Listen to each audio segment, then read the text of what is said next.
大家好，我是小妈。芋头洗干净，放上锅里面蒸熟，大概30分钟。这里的话呢，用筷子轻松穿透就可以啦。今天买的芋头还挺软糯的，去皮大概400克，趁热抓捏成泥。分次倒入红薯淀粉，这个是自家磨的，会有一些颗粒，给它揉散开。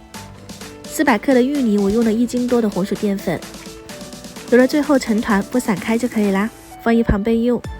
接着我们来调内馅，我准备了香菇和上海青，去蒂以后给它对半切开，放入开水锅里面，加入盐、小苏打，焯水2分钟，再捞出来过一遍冷水。加入了小苏打的话呢，青菜不会变色，而且非常翠绿。挤干水分放进料理机里面，给它搅碎。倒入碗中，加入猪肉末，拧入料酒去腥，加入生抽、老抽调味，再来一些蚝油、1勺盐、1勺胡椒粉、一点点味精，再打入1个鸡蛋，往一个方向搅打上劲，腌制20-30分钟。肉馅里面加一些青菜，吃起来也不会腻。揪一小块芋团，搓圆，捏成面皮状，包入肉馅，两边收紧，捏成饺子，这样芋饺就做好啦，可以放到冰箱冷冻起来。